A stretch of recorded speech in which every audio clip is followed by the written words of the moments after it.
अस्सलाम वालेकुम नाज़रीन, जियो न्यूज़ पर आप देख रहे हैं आपस की बात। मैं हूं मुनीब फारूक और मेरे साथ मौजूद हैं नजम सेठी साहब।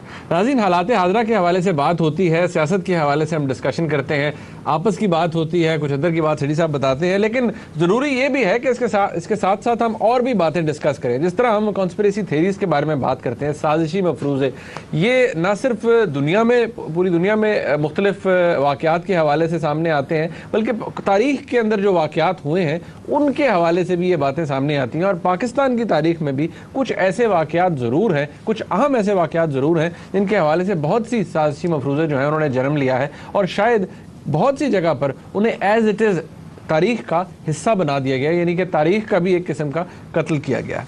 अब आज ही हमने आपके लिए कुछ ऐसे इश्यूज़ डिस्कस करने हैं, कुछ ऐसे इश्यूज़ हमने इनफैक्ट पॉइंट आउट किए हैं जहाँ पर साजिशी मफरूज़े बहुत ज़्यादा हैं और जहाँ पर डिलिबरेटली जो तारीख़ है उसका कत्ल किया गया है और उसे मिस कोट किया गया है और गलत इन्फॉर्मेशन दी गई है।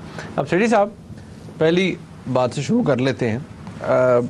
हमने 4 जंगें जो है ना जी वो लड़ी हैं इंडिया के साथ, और जो मैंने सीखा, जो मतलब हम तारीख़ में पढ़ते रहे, वो यही था कि जी हम पर जंग मुसल्लत की गई और हिंदुस्तान हमने हमारे साथ हमेशा ज़्यादती की, हम पर जंग मुसल्लत की। और हमने जो जंगें लड़ी हैं, मतलब 65 की जंग हम जीते, चलो 71 में हो गया, 99 की में भी कहते हैं कि जब कारगिल हुआ तो हम हारे नहीं। तो इसके बारे में बहुत सी साजिशी मफरूज़े हैं। ये तो बात क्लियर है कि जी हमने कभी कोई शरारत नहीं की, इंडिया ने हमारे साथ सब कुछ किया। जी हाँ, हकीकत कुछ फ़र्क है। हकीकत ये है कि चारों जो जंग हुई उसमें पहल हमने की, पहल हिंदुस्तान की तरफ से नहीं हुई। अच्छा, क्या हुआ क्या? पहली बात तो ये है कि पहली जंग आपकी 47-48 में हुई। आपने ये फैसला किया कि कश्मीर के ऊपर हो सकता है कि हिंदुस्तान गड़बड़ कर दे। आना तो आपको था, मगर हो सकता है हिंदुस्तान गड़बड़ कर दे। तो आपने सिकंदर मिर्ज़ा साहब थे, जो बाद में जाके सदर भी बने पाकिस्तान के, और वो थे उस वक़्त पेशावर में कमिश्नर, और उनसे ये कहा गया कि आप कबायली लश्कर इकट्ठा करें। हम ये नहीं चाहते कि हमारी फ़ौज जो है वो बॉर्डर क्रॉस करे, इंटरवेंशन करे कश्मीर में, क्योंकि ये एक आइनी तौर पे ये फैसला हुआ था कि जो मुस्लिम मेजॉरिटी एरियाज़ हैं वो पाकिस्तान को आएंगे। कश्मीर मुस्लिम मेजॉरिटी एरिया था, हालांकि राजा वहाँ का हिंदू था। तो मगर यहाँ ये ख्याल था कि शायद यहाँ गड़बड़ ना हो जाए, तो इसलिए इन्होंने ये फ़ैसला किया कि फ़ौज नहीं जाएगी मगर लश्कर भेजेंगे, कबायली लश्कर, और प्रिटेंड ये करेंगे कि ये एक स्पॉन्टेनियस किस्म की अपराइजिंग है, इसके पीछे हमारा हाथ नहीं है। तो आपने एक ऑर्गेनाइज प्लान के तहत आपने एक कबायली लश्कर भेज दिए, और जब आपने कबायली लश्कर भेजे तो कोशिश ये थी कि वहाँ एक अनार्की क्रिएट की जाए, डिस्टेबलाइजेशन की क्रिएट की जाए, और जो राजा है वो वहाँ से भाग जाए, उसे ख़तरा महसूस हो वो वहाँ से भाग जाए, ना हिंदुस्तान की मदाखलत हो ना आपकी हो, वहाँ एक सीजर ऑफ स्टेट पार हो जाए और उसके बाद उसकी एक्सेशन ऑटोमेटिकली आपकी तरफ हो जाए। तो ये जो ट्राइबल लश्कर आपने वहाँ भेजे, इससे फिर ये हुआ कि हिंदुस्तान ने जो राजा था वहाँ का, उसकी मदद के लिए अपनी फ़ौज भेजनी पड़ी। क्योंकि ये सारी बातें डिस्टेबलाइज कर रहे थे, इनको मिल रही थी, सक्सेस भी मिल रही थी, और उससे फिर आपने बाद में अपनी भी फिर फ़ौज भेजनी पड़ी। फिर इसीलिए फिर कश्मीर डिवाइड हो गया। जो हिस्सा आपने ले लिया वो आपके वाले बन गया, जो आज़ाद कश्मीर बना, लाइन ऑफ कंट्रोल बन गई, यूएन ने छलांग मार दी, और राजा जो था उसने एक्सेशन ट्रीटी जो थी कि जी उसने कहा मैं पाकिस्तान को नहीं, मैं एक्सीड करता हूँ हिंदुस्तान को। तो आपने ये जो पहल की उसकी वजह से ये सारा एक नया इशू बन गया। अगर आप पहल ना करते तो पता नहीं हिंदुस्तान बात आपकी मानता या ना मानता, या रुख जो सियासी हालात थे वो क्या रुख इख्तियार करते, मगर क्योंकि आपने पहल कर दी थी, आपका ख्याल से ले लेते हैं या देखा जाएगा बाद, तो इसलिए ये सारा कुछ हुआ। तो पहल आपने की, पहली जंग में हाँ, सबसे पहले आपने की, कबायली लश्कर आपने भेजे एक साजिश के तहत, और आपका कुछ प्लान्स थे वो पूरे ना हो सके, और फिर हिंदुस्तान ने रिएक्ट किया। जब रिएक्ट किया तो फिर आपने भी अपनी फ़ौज को भेजना पड़ा, उनको भी भेजना पड़ा, और फिर ये डिवाइड हो गया कश्मीर। ये आपने पहल की थी पहली जंग में। उसके बाद सेठी साहब 1965 की जंग आ जाती। 1965 की जंग के अंदर जो नेचुरली बहुत से टॉक शोज़ में भी ये बात होती है कि जी एक तो ये कि दोबारा हम पर जंग मुसल्लत की गई, और ये कि पाकिस्तान ने ये जंग जीती। देखिए, ऐसे नहीं हुआ। अगेन जो हकीकत थी और हकायक थे वो फ़र्क थे। पहली बात ये कि भुट्टो साहब ने ये प्लान बनाया था अयूब खान साहब से मिलके कि हम अपने फ़ौज के कुछ लोग आज़ाद कश्मीर में, जम्मू कश्मीर में जो हेल्ड कश्मीर जिसे कहते हैं, वहाँ भेज देंगे और वहाँ जाके लोगों को उकसाएंगे, क्योंकि हमारा ये ख्याल था कि वहाँ के लोग हमारे साथ हैं। शेख अब्दुल्ला साहब जो कश्मीरी लीडर थे, उनकी हुकूमत थी, आप उनको पसंद नहीं करते थे क्योंकि उनके तल्लकात नेहरू के साथ थे, तो आपने ये बंदे भेज दिए जो कि प्रिटेंड ये कर रहे थे कि ये कश्मीरी हैं, यूनिफॉर्म्स नहीं पहने हुए थे और लगते भी कश्मीरी थे। आपने ये भेज दिए और आपका ख्याल था वहाँ थोड़ी बहुत इंसर्जेंसी क्रिएट की जाए। तो एग्जैक्टली वही स्ट्रैटेजी जो आपने 47-48 में की थी, आपने अब फिर वही इस्तेमाल की कि ये प्रिटेंड किया ये हमारे लोग नहीं हैं, ये उन्हीं के लोग हैं, तो ये स्पॉन्टेनियस है, ताकि वहाँ कुछ चर्चा हो, कोई शोर शराबा हो और फिर आपके हवाले फिर कश्मीर प्रेशर इंडिया पे पड़े हो जाए। इंडिया ने क्या किया, इंडिया ने देखा कि यार ये तो घुस बैठी हैं, ये तो बाहर से आए हुए लोग, तो इंडिया ने आपको धमकी दी कि यार ये काम ठीक नहीं।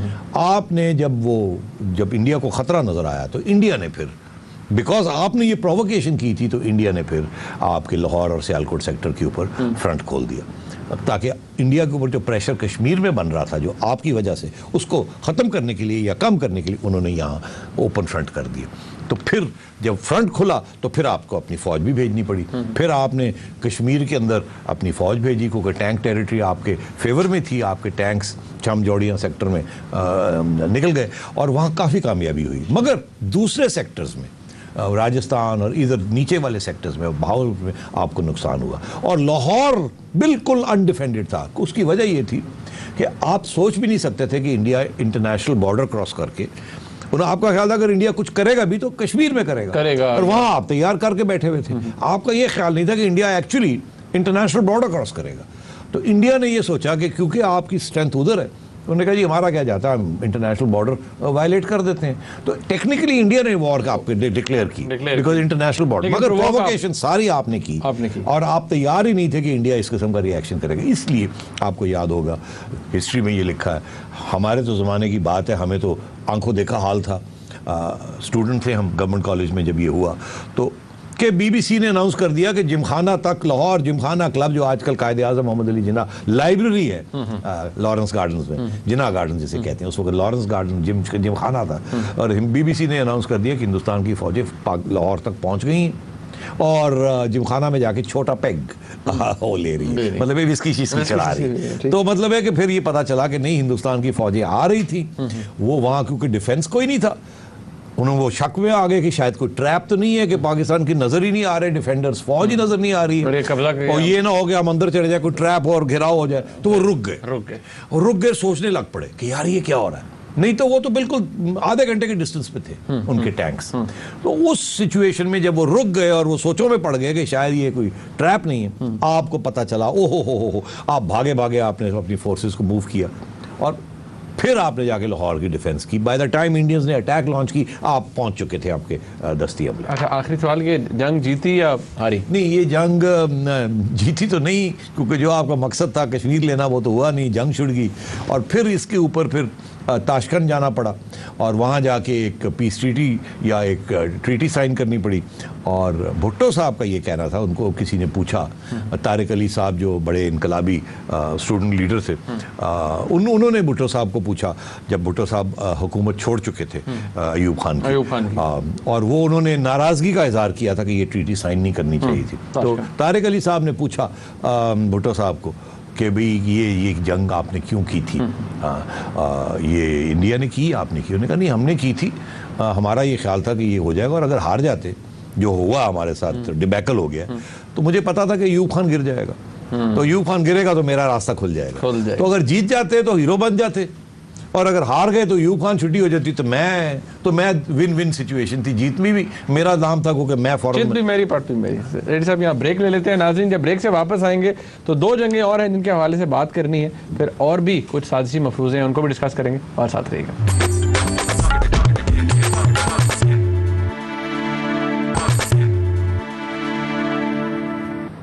नाज़रीन, 1971 की जंग इसके हवाले से ठीक है, ईस्ट पाकिस्तान डिबेकल के हवाले से हम सब तारीख जानते हैं और लोग बहुत से लोगों ने पढ़ी भी है, लेकिन इसके हवाले से भी कुछ साजिशी मफरूज़े हैं और इसमें हिंदुस्तान के किरदार के हवाले से लोग कहते हैं कि हिंदुस्तान ने कॉन्स्पिरेसी की जिसके तहत ये सब कुछ हुआ। सेठी साहब आप क्या कहते हैं? नहीं, देखिए, कंस्पिरेसी हिंदुस्तान ने एक स्टेज पे की थी, मगर उससे पहले क्या हुआ?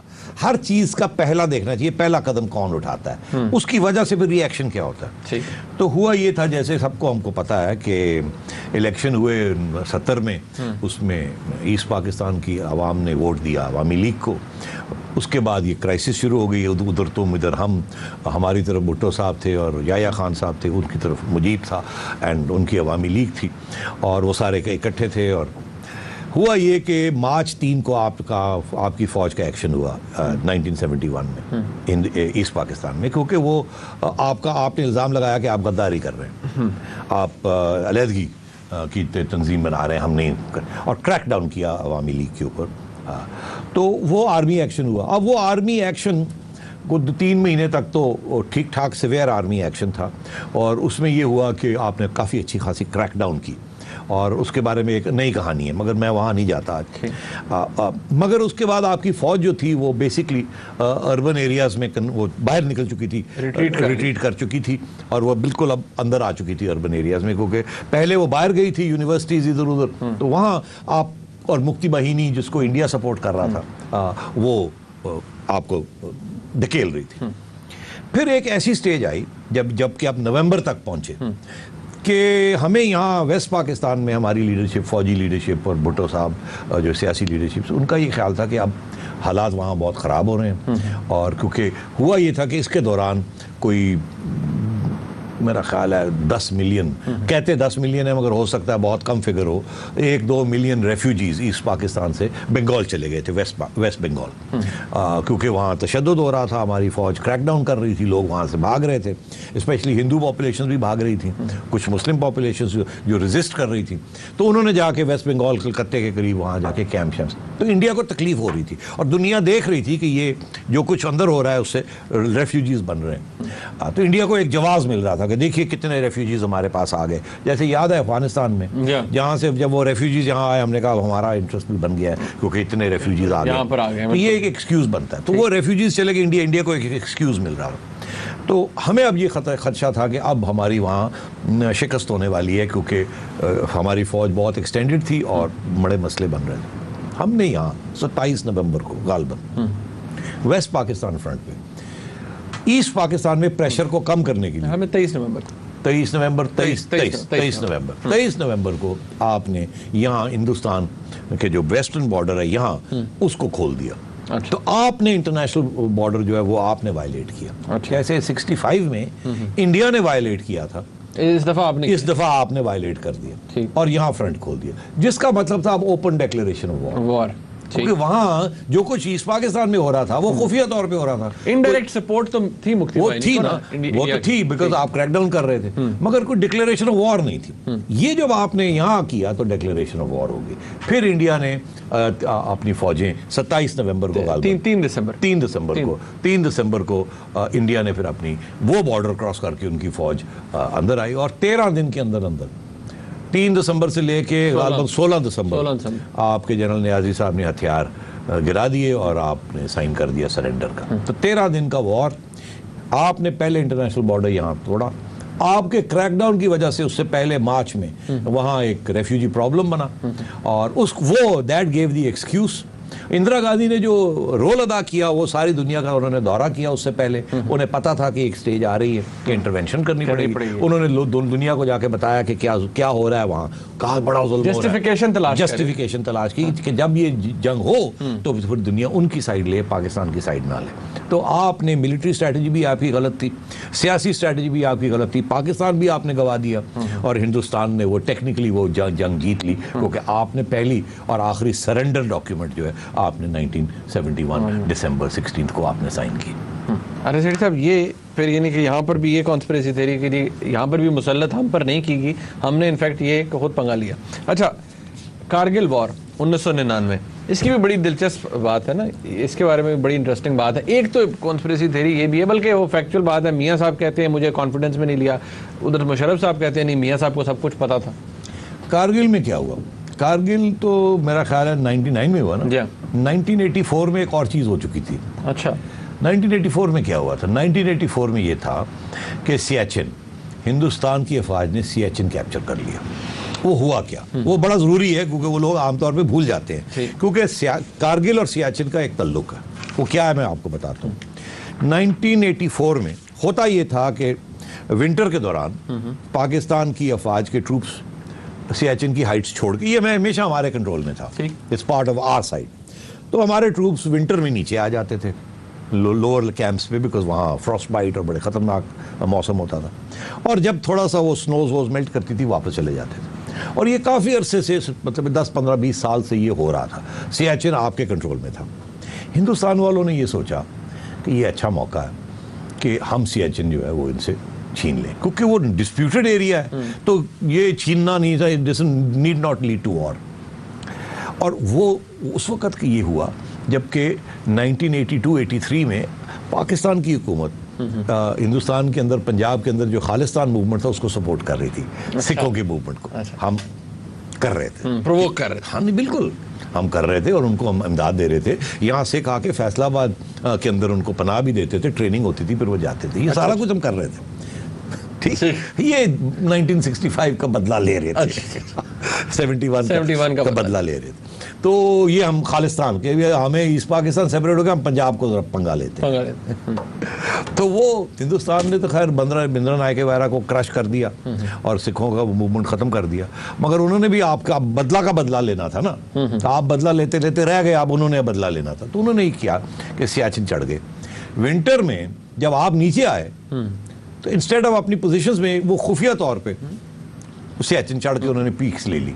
जब आप जाने लगे समर में, स्प्रिंग में, तो आपने देखा कि वो तो वहाँ तो इंडियन बैठे हुए। फिर वो एक सियाचिन की जंग चली। अब यही रिवर्सल किया आपने कारगिल में। कारगिल हाइट्स में इंडियंस, वो जैसे सियाचिन पाकिस्तानी हाइट्स पे बैठे होते थे, यहाँ इंडियंस बैठे होते थे, और पाकिस्तानी तो करीब भी नहीं थे। इन्होंने ये सोचा कि चलो यार विंटर में हम क्या करते हैं, हम कारगिल हाइट्स ले लेते हैं। और कारगिल हाइट्स ओवरलुक करती है वैली जो कि कश्मीर को जो रूट जाता है, वो एक सप्लाई लाइन भी है। सप्लाई लाइन है, इंडिया की एक ही तो रूट है जो कश्मीर के, वो कारगिल दराज रोड है।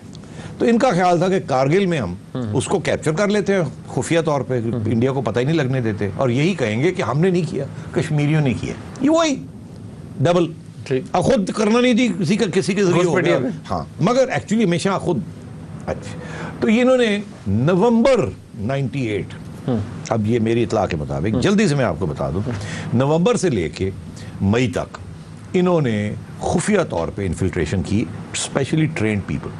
होता ये था कि जब नीचे उतरते थे पहाड़ों से, तो वो ट्रूप्स को वो फिर रेस्ट एंड रिक्रिएशन के लिए विंटर में घर जाते थे। इस दफ़ा उन्होंने उनको रेस्ट एंड रिक्रिएशन नहीं किया, उन्होंने कहा नीचे उतर रहे हो सियाचिन हाइट से, आप मेहरबानी करके, और आप इधर कारगिल की तरफ रुख कर दिया उनका, ताकि ये पता ही ना चले कि कोई नई फोर्स आई है। ठीक, और वो ही ट्रूप्स जो नीचे उतरते थे उनको इधर करके और कारगिल की तरफ भेजना शुरू कर दिया, और स्लोली आहिस्ता आहिस्ता इन्फिल्ट्रेशन शुरू कर दिया। नवंबर दिसंबर में ये शुरू हुई, और फाइनली जब अप्रैल तक इन्होंने जाके कारगिल में ये बैठ गए थे। वहाँ कोई भी नहीं था, सारे मोर्चे जो थे चुप करके जाके बैठ गए। वो इंडियंस नीचे आ चुके हुए थे, उन्होंने अब समर में जाना था। That is how they went to Kargil. और जब पता चला कि ये हो गया है, तो फिर जाके वहाँ लड़ाई झगड़े हुए, और उस लड़ाई झगड़े में आखिर में ये हुआ कि आपको विड्रॉ करना पड़ा और अमेरिका की सहारा लेना पड़ा, और वहाँ इंडिया धमकी दे रहा था कि हम इंटरनेशनल बॉर्डर क्रॉस करके फिर आ रहे हैं इनके पीछे, क्योंकि ये, और फिर आप जब विड्रॉ कर रहे थे तो आपके लॉसेस बड़े सख्त हुए, और उसके साथ इंडिया ने अपनी शेलिंग भी की, उन्होंने पूरी फोर्स भी लेके आए, फिर आप वहाँ होल्ड नहीं कर सके, फिर आपने विड्रॉ किया अमेरिका का सहारा लेके, और उसके अंदर नवाज शरीफ और मुशर्रफ की लड़ाई होगी। नवाज शरीफ को इन्होंने कहा था कि कुछ हमारे लोग हैं, कुछ कश्मीरी मुजाहिदीन, एक्चुअली कश्मीरी मुजाहिदीन नहीं थे। दूसरा इन्होंने ये कहा था कि इसको खुफिया रखना है, हमने एयरफोर्स को भी नहीं बताना, नेवी को भी नहीं बताना, ये हमारा एक स्पेशल ऑपरेशन है, और आप देखिएगा, आप फातह कश्मीर आपको हार डाले जाएंगे। अब देखिएगा इंडिया कोलैप्स कर जाएगा, हम कट कर देंगे रोड और कश्मीर श्रीनगर पर पहुंच जाएंगे। तो मियाँ साहब ने सोचा यार अच्छा बल्ले बल्ले हो गए। तो ये पता चला कि वो मियाँ साहब को भी धोखा दिया, और वो जो सारी पीस प्रोसेस मियाँ साहब ने वाजपेयी साहब के साथ फरवरी में किया था, उससे पहले ये कारगिल ऑपरेशन खुफिया तौर पर शुरू हो गया था। मियाँ साहब को मार्च के अंदर जब ये पहुँच गए थे ऑलमोस्ट, तो फिर जाके इन्होंने बताया। अच्छा नाज़रीन, यहाँ पर ब्रेक ले लेते हैं, ब्रेक के बाद जब वापस आएंगे तो कुछ और साजिशी मफरूज़े हैं जिनके हवाले से हमने बात करनी है। हमारे साथ रहिए।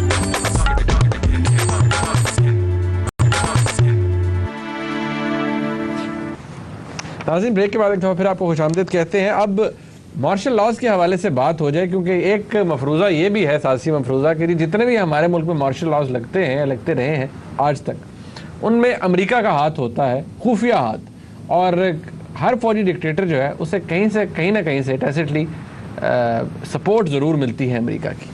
शेडी साहब, अयूब खान साहब को दौर पर मार्शल लॉ उन्होंने लगा दिया 1958 में। क्या आपको लगता है कि उस वक्त अमेरिका का हाथ था? नहीं, उस वक्त ज़ाहिरन तो कोई हाथ नहीं था अमेरिका का। ये एक डोमेस्टिक इंटरनल साजिश थी। इस साजिश में अयूब खान साहब और सिकंदर मिर्ज़ा साहब मुलव्वस थे। अच्छा। और सिकंदर मिर्ज़ा साहब प्रेसिडेंट थे और अयूब खान साहब कमांडर इन चीफ थे। उनको एक एक्सटेंशन मिल चुकी थी और उनको सिकंदर मिर्ज़ा साहब ने उनके साथ साजिश की और ये कहा कि तुम्हें मैं पहले डिफेंस मिनिस्टर बनाता हूँ, कमांडर इन चीफ रहो, डिफेंस मिनिस्टर बनाता हूँ, तुम काबीना में आ जाना, उसके बाद हम कू करेंगे और कॉन्स्टिट्यूशन एब्रोगेट करेंगे, इलेक्शन हमने कोई नहीं कराने, और फिर दोनों मिलकर रूल करेंगे। You as the commander in chief, तुम्हें फील्ड मार्शल बना देंगे और मैं एज प्रेसिडेंट। तो ये साजिश थी और बिल्कुल ऐसे ही हुआ। मगर अफसोस इस बात का कि सिकंदर मिर्ज़ा साहब ने ये सारा कुछ किया, कू हो गया, और उसके बाद अयूब खान साहब ने उनको पैकअप करा दिया और कहा छोड़ सारा कुछ तो हो गया और तू फारग हो ना। क्योंकि वो जाहिर है किसी को तो फॉल गॉय बनना पड़ता है ना कि भाई, तो वो उनको पता था कि ये बंदे ने आगे जाके गड़बड़ ना करे, ये ना हो कि मुझे ही निकाल दे। ये एक मैकियावेलियन ये सियासत का यही कि जब इस किस्म की चीज़ हो तो फिर वो कुछ गड़बड़ हो जाती है। आपको याद होगा जब जनरल मुशर्रफ का जो कू हुआ था वो बाद में, वहाँ भी तो कू तो जनरल मुशर्रफ तो श्रीलंका गए हुए थे, वहाँ से वापस आ रहे थे ना, जहाज में थे, तो कू तो किया था जनरल अजीज़ ने और जनरल महमूद ने। जनरल महमूद थे कोर कमांडर रावलपिंडी और जनरल अजीज़ थे चीफ ऑफ जनरल स्टाफ, तो सबसे पहले, और जनरल उस्मानी थे यहाँ कोर कमांडर। तो आपको पता है विदिन 2-3 ईयर्स जनरल अजीज़ भी फारग हो गए, जनरल महमूद भी फारग हो गए, जनरल उस्मानी भी फारग हो गए। तो ये इसी तरीके से सियासत होती। तो अयूब खान साहब ने ये कू किया और उसके बाद छुट्टी करा दी। अमेरिका ने देखा लो जी 1 विंडो ऑपरेशन, और अयूब खान वैसे ही बड़े वो सैंडहर्स्ट ट्रेंड, ये वो कॉलोनियल सारा अंग्रेजी बोलनी और छोटी मोटी वो भी कर लेता और वो बड़े मतलब है कि वो यूके में उनकी सारी ट्रेनिंग हुई थी, तल्लकात उनके थे, क्योंकि he was the first Pakistani commander in chief after general Gracey. तो वो एक पूरी ट्रेडिशन चलती आ रही थी। तो वहाँ अगर किसी से भी कोई कंसल्टेशन अगर की हो तो इतनी अमेरिका से शायद ना की हो, बरतानिया से की हो, क्योंकि अभी तक वो ट्रेडिशन जो थी बरतानिया वाली वो कायम थी।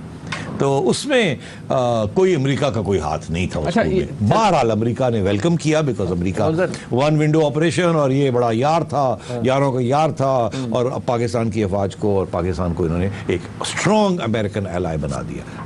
अच्छा शेठी साहब, अगला मार्शल लॉ जनरल याया का, आपको क्या लगता है उसमें भी कोई हाथ नहीं था?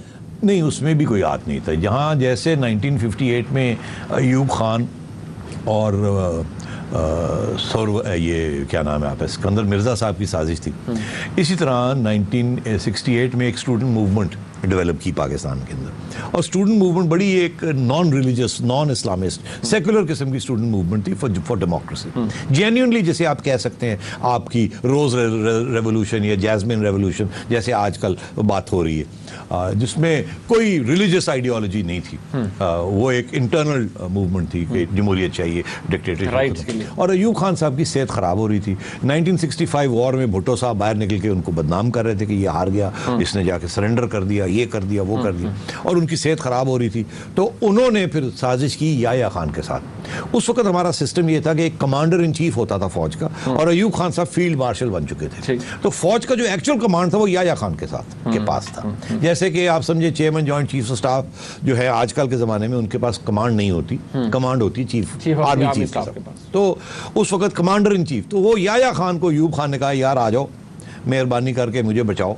और जैसे मुशर्रफ साहब को बचाने के लिए भी कोई डील्स हुई होंगी, बिल्कुल ठीक है ना, बिल्कुल हुई। तो नए आर्मी चीफ ने आगे कहा अच्छा जी कि आप जाइए, आपको प्रोटेक्ट करेंगे, केस वेस नहीं होने देंगे, ठीक है। उस वक्त याया खान ने ये गारंटीज दी उनको, और भुट्टो साहब को याया खान ने कहा कि मैं इलेक्शन करवा दूंगा। तो इसलिए फिर भुट्टो साहब भी चुप हो गए तो 68 में यूब खान साहब फारग हुए, याया खान साहब टुक ओवर, और 70 में फिर याया खान ने इलेक्शन करवाया। उसमें भी अमेरिका का कोई हाथ नहीं था। अमेरिका का रोल उस वक्त नुमाया हुआ जब आपने अमेरिका को कहा कि हमारी हिंदुस्तान के साथ जंग हो गई है, हमने आपके साथ एक डिफेंस पैक्ट किया हुआ है, बिल्कुल। तो और हमारी आप मदद करें। ये पहली दफा आपने मदद मांगी। अमेरिका ने कहा नहीं, वो डिफेंस पैक्ट है अगेंस्ट कम्युनिज्म। अगर रूस के साथ आपका झगड़ा होता तो हम आपकी मदद करने के लिए आ जाते। हम डायरेक्टली अब इंडिया के खिलाफ नहीं कर सकते। आपको पहला धक्का लगा, अरे यार ये क्या। और आपने फिर अमेरिका को कहा कुछ तो करें। तो फिर अमेरिका ने बे ऑफ बंगाल में कुछ अपनी एक दो फ्लोटिला से, एक तो शिप्स विप्स से, एयरक्राफ्ट कैरियर्स से ये इशारा किया कि जी निक्सन साहब थे कि जी हमने टिल्ट की है आप पाकिस्तान की तरफ, मगर कोई उसका फ़ायदा वायदा कोई नहीं हुआ। आप लगे गए। आप लगेंगे। अच्छा सेठी साहब, उसके बाद मार्शल लॉ लगा जनरल ज़ियाउल हक के दौर में 1977 का। उसमें तो खैर कहते हैं कि भुट्टो साहब भी कहते थे कि यूएस उनके बड़ा खिलाफ है, और फिर रियाज साहब को भी शायद को सपोर्ट थी इस मार्शल लॉ के अंदर। हाँ जी हाँ, ये बड़ा एक दिलचस्प मार्शल लॉ था, क्योंकि इसमें भुट्टो साहब ने 2-3 इल्ज़ाम लगाए थे और उसमें वज़न भी था। अब किस हद तक वज़न था ये डिटर्मिन करने की बात है। भुट्टो साहब ने ये कहा था कि ये जो PNA मूवमेंट है जो कि उनके खिलाफ खड़ा हुआ था, ये इसको अमेरिका की हिमायत है, फॉरेन फंडेड है। पैसे आ रहे थे और लंबे पैसे आ रहे थे PNA को। उस वक़्त जमात इस्लामी, सऊदी अरेबिया, ये सारे अमेरिकन कैंप में थे। और ये भुट्टो साहब जो थे, भुट्टो साहब पाकिस्तान को अमेरिकन कैंप से निकाल के एक तरफ चाइना और दूसरी तरफ मुस्लिम वर्ल्ड उधर ले जाना चाह रहे थे। और जो अमेरिकन मुस्लिम वर्ल्ड के जो वो लोग थे जो अमेरिकन कैंप में थे, उन्होंने फिर ये कहते हैं कि इस मूवमेंट को फंड किया अगेंस्ट भुट्टो साहब। भुट्टो साहब के खिलाफ 2 बातें थी। एक तो ये कि ये अमेरिका की सारी बात नहीं मानते, दूसरा ये चाइना की तरफ जा रहे हैं, तीसरा ये कि ये एक इंडिपेंडेंट इस्लामिक समिट करा के इंडिपेंडेंट मुस्लिम ब्लॉक बनाना चाहते हैं, जैसे नेहरू ने और सुकार्नो ने और टीटो ने बनाया था नॉन अलाइंड मूवमेंट। ये एक नई चीज़ बनाना चाहते हैं। जो अमेरिका इससे खौफजदा था, क्योंकि बाकी सारे मुस्लिम ममालिक अमेरिका के पिट्ठू थे तेल की वजह से, वहाँ मोनार्कीज और डिक्टेटरशिप्स थी। तो इसलिए ये भुट्टो साहब ने ये इल्ज़ाम लगाया था। अब ये क्या हुआ नहीं हुआ, अमेरिका का क्या रोल था, इसमें कोई शक नहीं है। ज़ियाउल हक साहब के बड़े तल्लकात थे अमेरिकनों के साथ, और ज़ियाउल हक साहब के तल्लकात उस वक्त बने थे जब ज़ियाउल हक साहब आर्मी चीफ बनने से पहले एक कमांड कर रहे थे एक डिवीज़न को या ब्रिगेड को, मुझे एग्जैक्टली याद नहीं है, फ़लस्तीन में। और वहाँ फ़लस्तीन में जो PDLF और दूसरे जो रेजिस्टेंस ग्रुप्स थे वो तंग कर रहे थे इसराइल को, और वहाँ से रेड शेड्स हो रही थी। तो अमेरिका ने जॉर्डन को कहा, जॉर्डन के अंदर ये बेस थी पाकिस्तान की डिवीज़न, उन्होंने जॉर्डन ने ज़ियाउल हक को कहा, उन्होंने पैलेस्टीनियंस के खिलाफ एक्शन किया। तो इनके तल्लकात थे। यहाँ भी मेरा ख्याल है कि जो लोकल एम्बेसी थी उनके तल्लकात थे ज़ियाउल हक साहब के साथ। और जब उन्होंने देखा कि एक चीज़ बन गई है, खिचड़ी पक रही है, उन्होंने भी आंख मार दी होगी, गेट इट ओवर। इसमें वजन है, इसमें वजन है। और ये इसमें ये वजन है कि भुट्टो साहब ने ये कहा था कि IB ने एक कॉन्वर्सेशन टेप की थी एक अमेरिकन डिप्लोमेट की, जिसमें अभी चीज़ हो रही थी, अभी मार्शल लॉ लगा नहीं था। तो वो उस अमेरिकन डिप्लोमेट ने कहा था पार्टी इज ओवर, मतलब छुट्टी होगी भुट्टो की। और भुट्टो साहब ने कहा देखो ये कह रहे हैं। अच्छा नाज़रीन, यहाँ पर एक ब्रेक ले लेते हैं। ब्रेक के बाद जब आएंगे तो एक मार्शल लॉ 1999 कराया गया, उसके हवाले से क्या अमेरिका की सपोर्ट थी उस वक्त जनरल मुशर्रफ को, इसके हवाले से बात करेंगे। और उसके अलावा एक और साजिशी मफरूज़ा है जो आजकल बहुत मशहूर है, उसके बारे में बात करेंगे। हमारे साथ रहिएगा। नाज़रीन, 1999 का मार्शल लॉ, उस वक्त क्या हालात थे? क्या परवेज़ मुशर्रफ साहब को किसी तरह की सपोर्ट हासिल थी अमेरिका की? सेठी साहब इसके बारे में क्या कहते हैं आप? नहीं, इनफैक्ट ऑपोजिट केस था। अच्छा। हाँ, उसकी वजह यह है कि मियाँ साहब के तल्लकात अमेरिका के साथ अच्छे थे, क्लिंटन साहब के साथ, और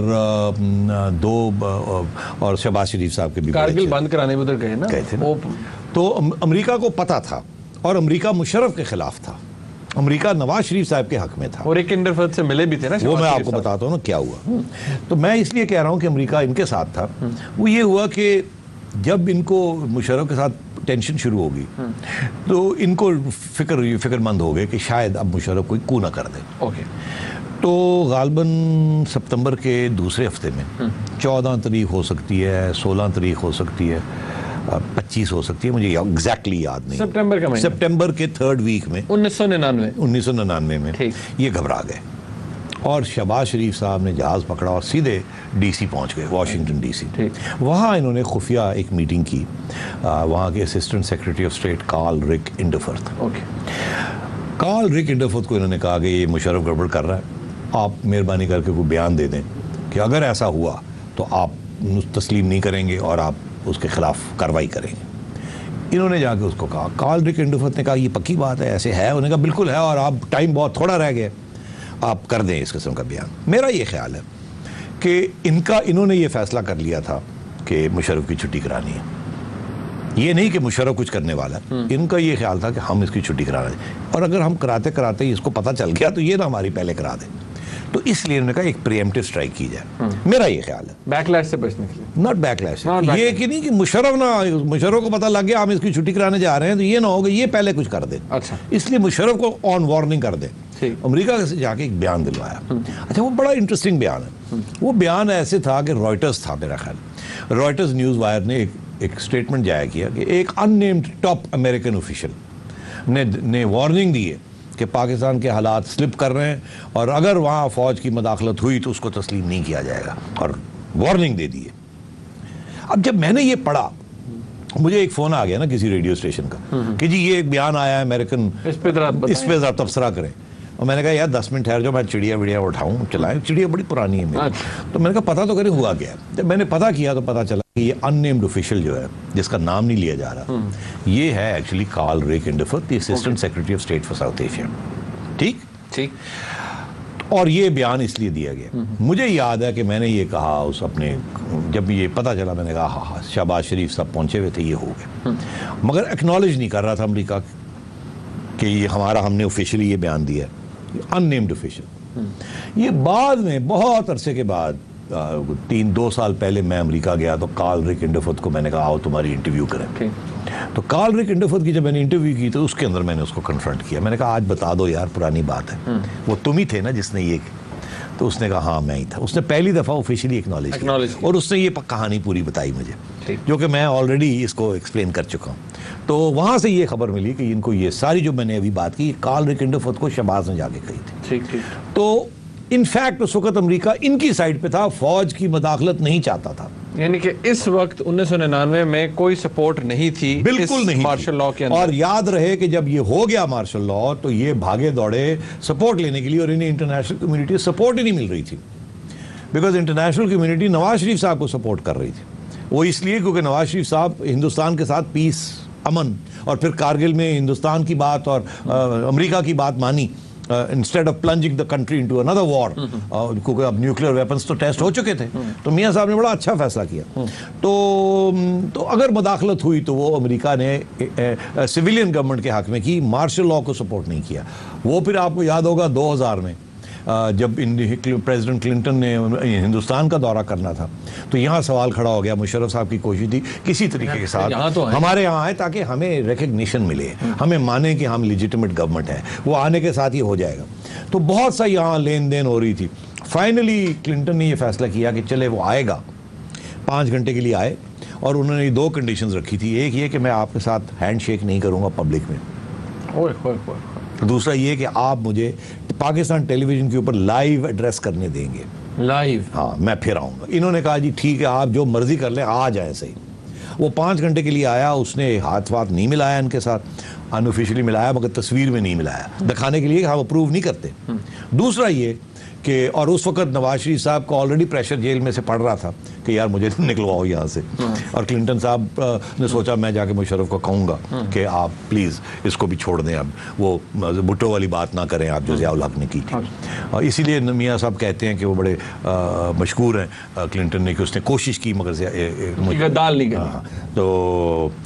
तो उस वक्त फिर वो यहाँ आए, उन्होंने पाकिस्तान की आवाम को एड्रेस किया, जो कि एक्चुअली वो कर रहे थे पाकिस्तान की अफवाज को और पाकिस्तान की मिलिट्री लीडरशिप को, कि देखिए जमहूरियत वापस लेके आइए, इलेक्शन करवाइए और प्रोसिक्यूशन ना कीजिए सियासतदानों की। तो क्योंकि वो जानते थे कि मुशर्रफ साहब कारगिल करने वाले हैं और इनके जो ख्यालात थे और बड़े एंटी इंडिया थे उस वक्त। वो तो बाद में जाके मुशर्रफ साहब ने जाके कोई अपनी पॉलिसी चेंज की, फिर जाके वो बुश के साथ दोस्तियाँ हुई जब क्लिंटन चला गया।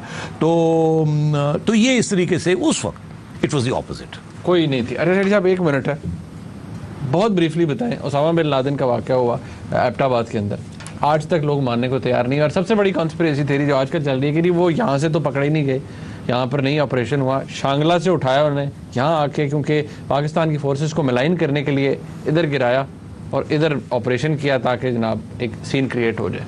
अब अर्ज़ ये है कि ये कंस्पिरेसी थ्योरी है। अगर ये ऐसे ही होता तो आज तक आपकी अफवाज और आपकी हुकूमत ने ये वाज़े कर देना था। अगर मसला तो ये है कि ऐसे नहीं है, इसीलिए तो इतनी शर्मिंदगी का बायस बना हुआ है और इसीलिए अमेरिका आपके ऊपर फिर हावी हो गया। अगर अमेरिका ने गड़बड़ की होती और ये साजिश होती तो अमेरिका जिस तरीके से धन धन आ रहा है और कह रहा है डू मोर, वो ना कर सकता। इन्हें पता है कि हमने क्या किया था, या कोताही थी या कुछ कंप्लिसिटी थी, ये तो पता नहीं है। हम तो ये कहते हैं कोताही हो सकती है, नाअहली हो सकती है, मगर हमने नहीं छुपाया हुआ था। मगर अर्ज ये, क्योंकि अगर ये हो जाए बात कि हमने छुपाया हुआ था तो बहुत बड़े मसले बन सकते। तो ये बिल्कुल था, उसको ले गए और एक आध दिन से मुराद में है एक दिन, किसी दिन वन फाइन डे आपको वो जो लोग कहते हैं कि जी हमें एविडेंस दें, ये दें वो दें, वो भी आपको मिल जाएगी। और आपने देखा ये जो कमीशन बैठी है उसने रिस्ट्रिक्शन लगा दी है कि ये जो उसकी फैमिली है वो बाहर नहीं जाएगी। तो ये कमीशन जब इंक्वायरी करेगी तो उसमें ये भी पता चल जाएगा कि वहाँ कौन था और कौन नहीं था। नाज़रीन, आपने प्रोग्राम देखा, हमने कोशिश की कि तारीख में से जो अहम साजिशी मफरूज़े थे मुख्तलिफ वाक़यात के ऊपर, उनके ऊपर ज़रा रोशनी डाली जाए। उम्मीद है आपको आज की डिस्कशन पसंद आई होगी। इसका फीडबैक हमें ज़रूर दीजिएगा। देखने का बहुत शुक्रिया। अल्लाह हाफ़िज़।